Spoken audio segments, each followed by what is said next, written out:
All right, Genesis 24.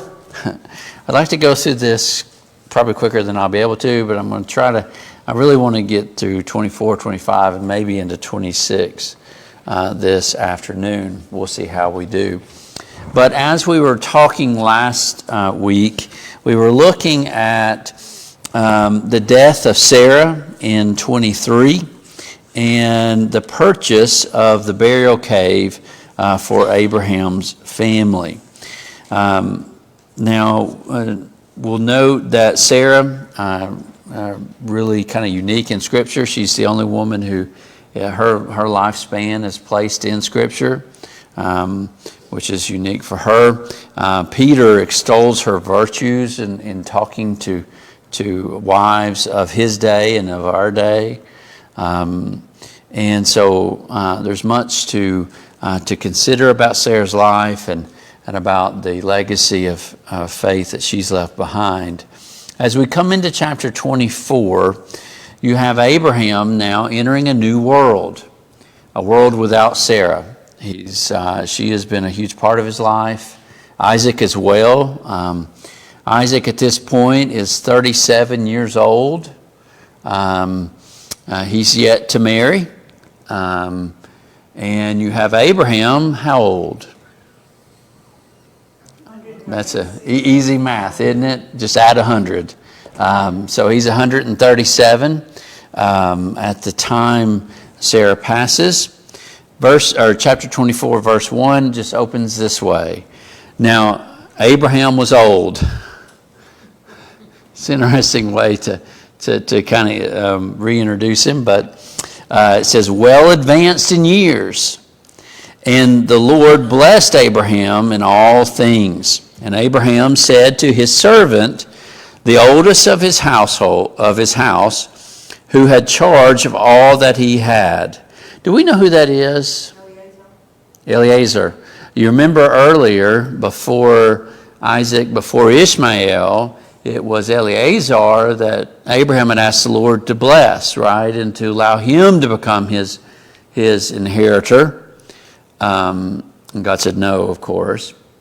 But the reason this is probably Eliezer is because when someone didn't have an heir, a biological heir, it would go to their oldest living servant. And that would have been Eliezer. Well, so this, although he's not named in the text, that's most likely the case unless he's passed. And we just don't know about it. But most likely Eliezer. So he brings Eliezer in. He has him to swear an oath, verse 3. And so he swears an oath to do what? To get a wife. He says, you're to go back to my homeland, which is where? Haran, right? Ur of Chaldees is where they originally were, and then they moved to Haran or Haran. And there is where God calls him out of Haran to go to the land of Canaan, where he is currently. And so he wants him to go back to his kinsmen. Do you know which group of kinsmen? Which brother's family? Nahor. Now at this point, Nahor's passed, but his family is still living in Haran, or right in the vicinity of Haran. And so he has his servant here to go back to find a wife. Now I think it's kind of interesting. Death sometimes makes us to reevaluate life. And it may spur us on to take care of things that we've left undone. One of the things that's been left undone is what? Isaac doesn't have a wife. He's 37, still unmarried. And so at that time, it was, and there's still some cultures today where this is the case, but the father really had charge to find a bride for his son. And so this is one of those things that Abraham needed to take care of. And so he's going to send his son back to Haran to find that bride. It's interesting, why not just find him a bride in the place where he lived? What God told the Israelites when they took over the promised land, right? God was displeased with the people in Canaan and their behavior. allow them to live, they're gonna influence your behavior. Absolutely. Abraham may well have seen that and said, I'm not really see anybody around here that I would want to be my son's wife. Yeah, good point. And when we get to the law of Moses in Exodus and maybe Deuteronomy, it mentions explicitly that the Israelites were not to intermarry. Now, at this point, we have no recording that I'm aware of anywhere in Genesis where God said to Abraham, you're not to intermarry. Yet, as Doug mentioned, he doesn't want to do that. He wants not a wife from the Canaanites, but a wife from his kinsman. Now, in what we've already studied, have we seen some evidence that they are a pretty immoral group of people in Canaan? I mean, what just happened with Lot's situation, right? And Sodom and Gomorrah is not the only immoral place. So, are the people in Haran holy?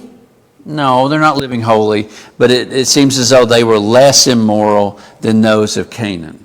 And so he wants to go back. Now, what's interesting is his other children, Abraham will marry again, and he'll have other sons. They will intermarry. But for Isaac, that will not happen.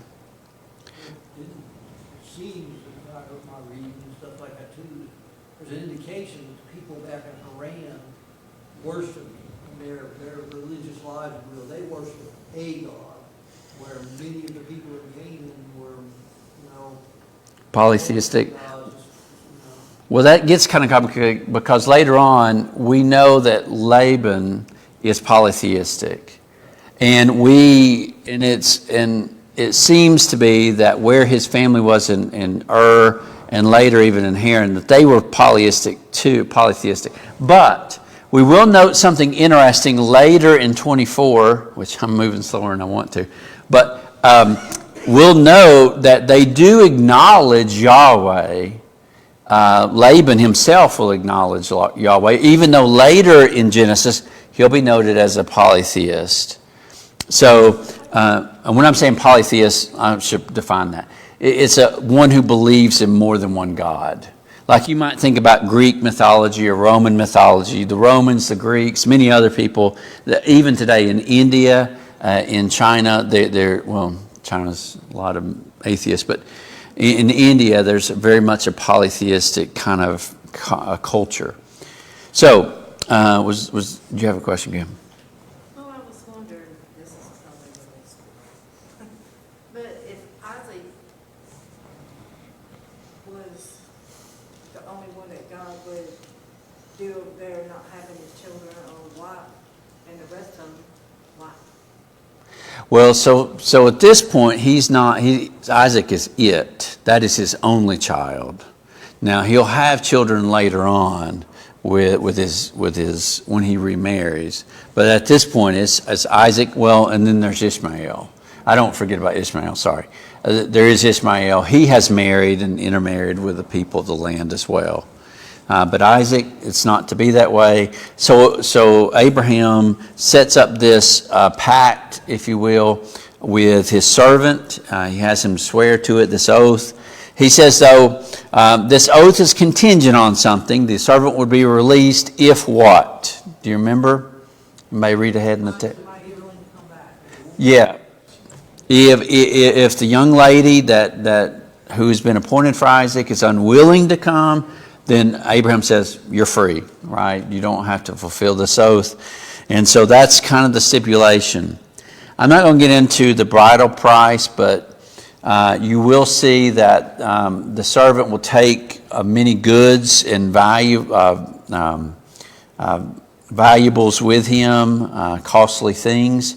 And that was customary of the day. The husband's father would give a dowry to the bride's father. And so that's what he's doing as you read that. There's a lot of repetition in this chapter, so I'm not going to just rehash the whole thing. But he does travel. If you go on in the text, so it says he went to Mesopotamia to the city of Nahor. Now you will, if you see up on the map, I don't know where my clicker is, but If you go up to Padanaram, you see Haran there, kind of at the top. That's the area. Now, whether Nahor represented Haran itself or like a city near it, I'm not exactly sure, but it was right there at Haran is where he's traveling. So you can see there you see Shechem, that area around Shechem, Bethel, all down to Hebron. That's kind of where he's traveling from, and he's going to go back north up to Haran. So he's got a pretty good distance. Later he'll identify it as like a 10-day journey, although that's not literal 10 days. It's kind of a symbolic way of saying he has a long journey to get back south. So he's having to travel up. He does so.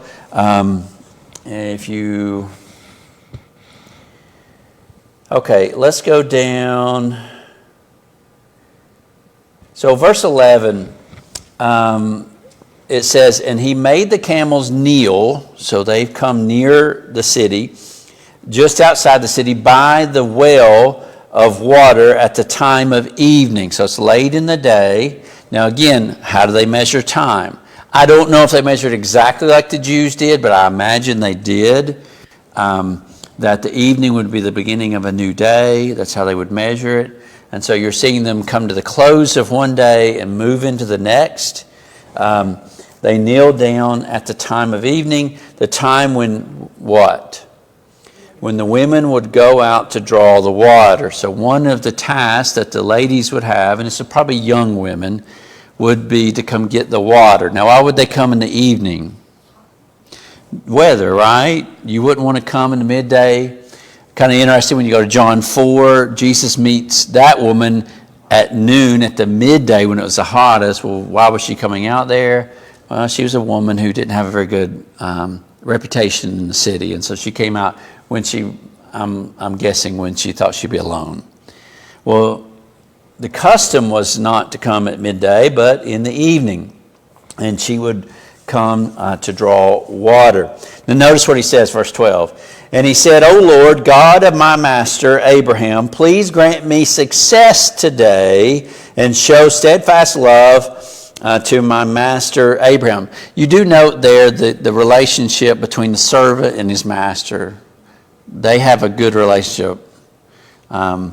And I think that's a demonstration of his affection for Abraham. Behold, I am standing by the spring of water, and the daughters of the men of the city are coming out to draw water.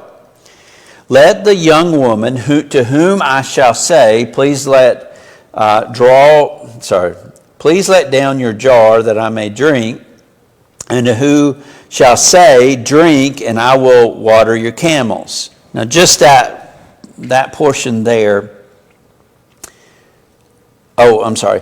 Let me finish this out. Let her be the one whom you have appointed for your servant Isaac. What do you see right here about God? This is God's what? Providence. This is God's providence. The servant, does he have any idea who the woman's going to be? You don't even see him looking out at the women to pick one, does he? He allows it to be a God's choice. Exactly. I think that's pretty neat, isn't it? He is completely letting God have it. And because he knows it's ultimately God's choice. And so Rebecca didn't just by chance happen there. God's hand is all on this. You also see that in the way in the scenario that the servant has set up. Do you see how the conditions have been set by him? Why is he saying that to God? For the conditions to choose that and help understand that that's the one. And for confirmation, right?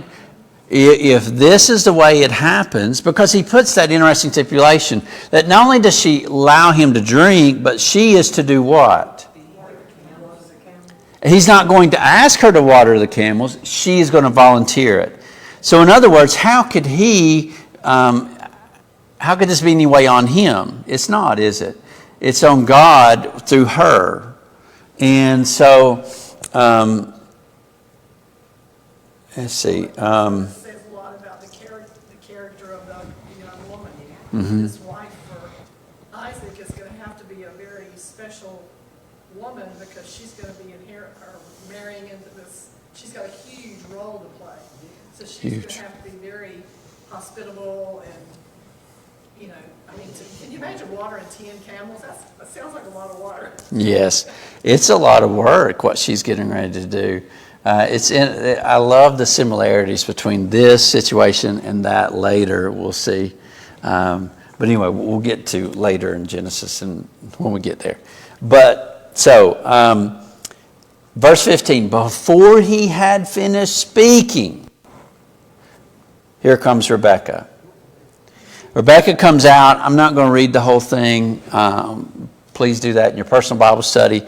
But she does exactly what was the scenario that the servant had asked of God. Which again, I want to note one other thing about the servant. It also shows that he has a like faith to Abraham. He has a like faith. You see the influence of Abraham on the servant and what the servant has seen God do with Abraham. So he's obviously a believer in God. So we need also have the same faith that Abraham's got in the Lord. Yeah, and I don't mean just faith in a generic sense, right? But he has a real, seemingly personal faith in God. It's not just something he inherited because he was a servant, but it seems more real to me in reading the text. God's involved in my life every day. Every decision I'm making is sort of what it looks like to me. Absolutely. That's real recognition that God's not just an abstract. He's involved in my life all the time. Yeah, absolutely. Absolutely. So again, she does exactly what had been laid out. It does say in verse 16, now notice again, he didn't look out across the women and pick her, but what does it say? She was very attractive. She's a beautiful lady. Whatever that meant for Isaac, she was very beautiful. And she was a maiden. So anyway, as you read out afterwards, when, let's see, he gives her, verse 22, a golden ring. This would have been a nose ring that she would have worn. And then he also gives her bracelets. And it says bracelets weighing 10 gold shekels. A shekel is about 4/10 of an ounce. So these would have been substantial bracelets. Again, an ornament of the day. There are some ladies who may have nose rings, but that's not very present, right? No ladies in here have nose rings, I don't think. But for them, that was part of their adorning. Excuse me, I'm sorry. And so he does find out that she is of the household of Abraham's kinsman. She is the daughter of who? Bethuel, right? Bethuel. Now Bethuel will have 2 children of note. One is Rebekah. Who's the other? Laban. Laban is Rebekah's brother. Laban will come back up. I'm sorry, my throat. So she does invite him to the home. Again, I'm not going to cover this. A lot of repetitive stuff here. He'll relate to the household of Laban and Bethuel and Laban, the things that had happened. I did want to note one thing.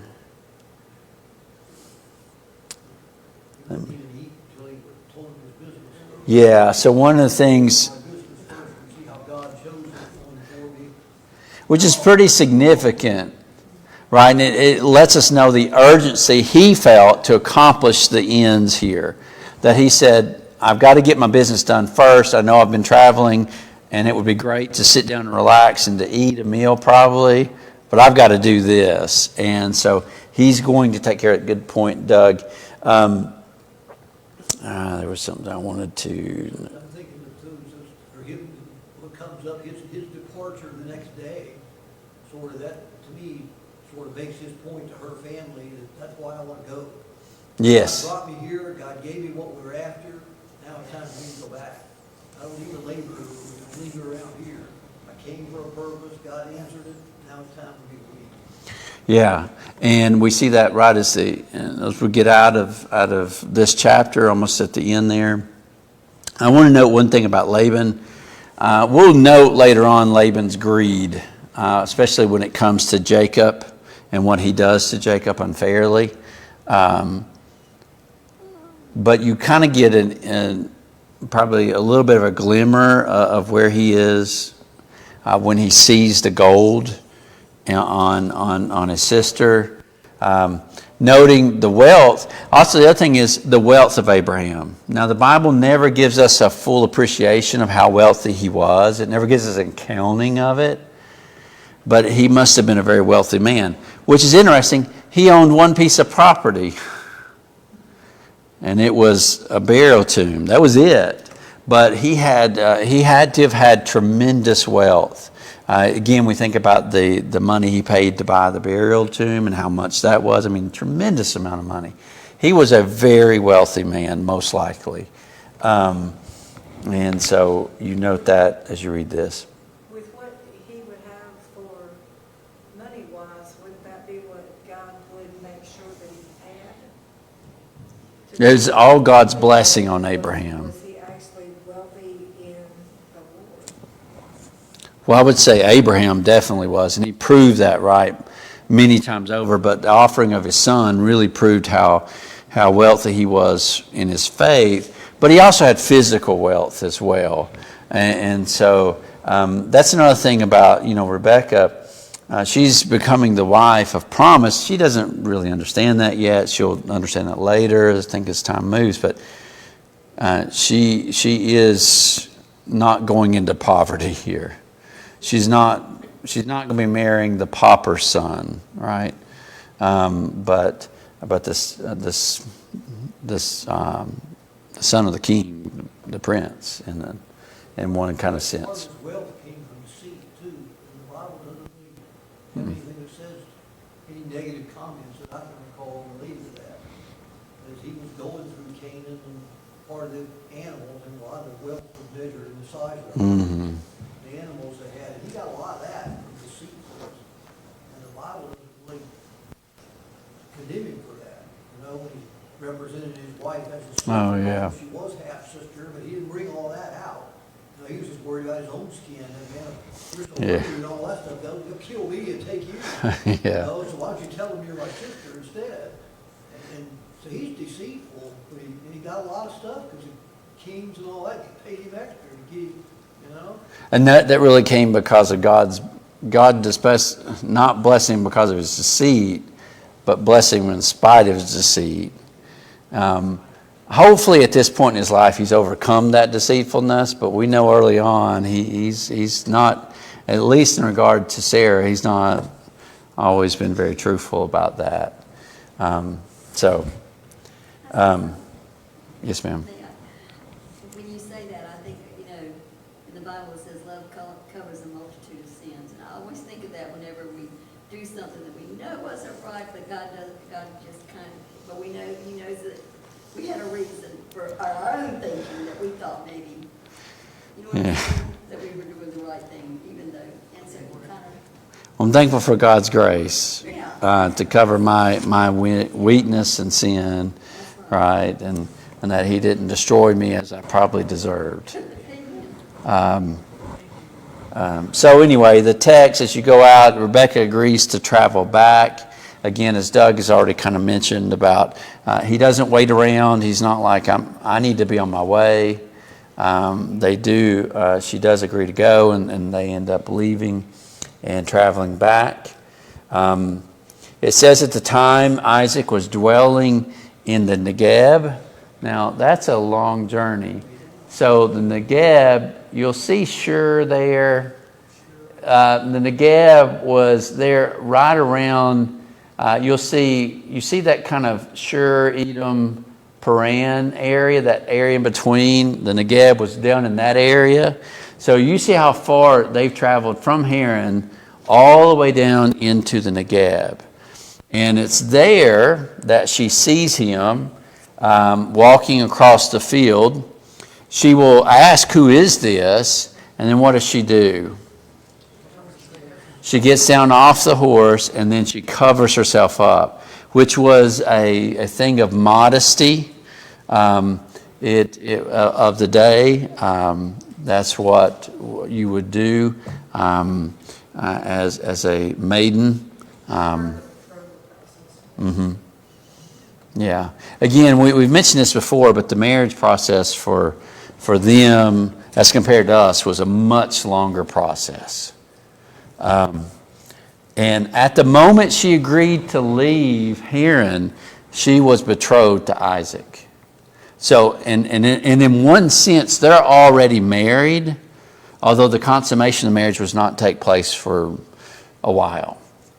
Now, to give you kind of an idea of how long or when this took place, later in chapter 25, we find out that Isaac is 40 years old, so when they married, and so it's been about 3 years since Sarah's passing. So that process of sending the servant going there, of bringing her back, and them marrying took about 3 years in the process of doing that. He's 40. Abraham was about 140 years old. I'm going to shut up in just 1 second. Let me just say this. I didn't get in as far as I wanted, but I do want to mention 25, the beginning there. It says, Abraham took another wife whose name was Keturah. Well,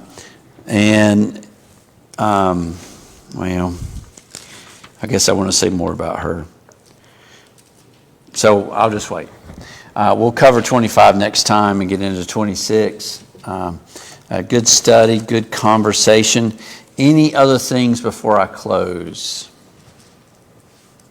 I want to say something, but it is referring to her at the beginning of 25. What is it, real Well, quick? I know she's a concubine, Mhm. and I know that, that was fairly common, during their day. But, kind of like a secondary wife.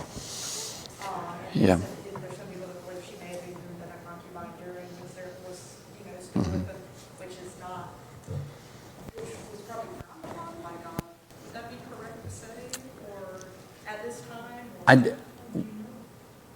I don't know of any indication how God felt one way or the other. Yeah, at this point. Yeah, and Sarah's been gone now for a few years. Now, I don't know exactly, it doesn't say how old he was when he married her, but if I'm just going by the marriage laws we see in Matthew 19 and later in the New Testament, he would have been more than free to marry her. I think that the more in... Yeah, I need to look at that. They could be. Okay. So this is, and I don't know this. So everybody research. You can dig at the answer yourself. My understanding is it could be a wife, like a wife of secondary status, or it could just simply be a slave who was given charge over charged to serve the wife, right?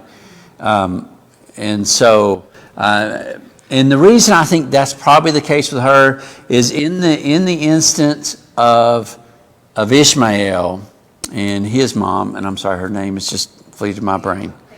Hagar, thank you. Sarah had to insist on him going into her, as though implying in my mind that was not something he did. He did not go into other women to be with other women in an intimate way like that. And so it would be from that, my understanding right now is in my study of it, is that she was a slave of Abraham. She was a servant of Sarah. Oh, you're welcome. Good question. Any others? So after she married him, then she would be a slave? She wouldn't, but in the culture, she would have been seen as a wife of second standing, right? She's not like, she would not have been held on the same level as Sarah. And that's it gets into a really deep cultural study of the day, but that's the way it was. So Now, the sons would be the same thing, right? what now? The sons would be basically the same thing, They would be looked at differently. And when you look at the text, Isaac is held up above all of the sons, Ishmael and all the sons of Ketur. I can't even say their name. Ketur, right? Ketur. Even though he has several of them, it's Isaac who gets all of the inheritance. Now he gives them some gifts, but Isaac gets the inheritance. Good questions, great questions. Don't have all the answers, but maybe a spur our study on. Now, concubines, when you get to Solomon, a lot of those were wives of a second nature. That, I think, is a very different situation than the one with Abraham. And just because something, I want to say this real quick and then we'll move on. Just because something happens in the Bible, does it mean God endorses it? This is a big thing that agnostics and atheists, critics of the Bible, try to claim against the Bible. Just because it's there and just because people of God did a thing does not mean God endorses the thing they do. Unless it's commanded by God, then you can say, well, that's something God endorses. But even like the lies that you see with Abraham, or you see with Rahab or other characters, just because they did it does not mean God was okay with it. And that's part of my question, okay? Was this something that God endorsed? Probably, but I guess we don't. The Bible leaves that kind of silent.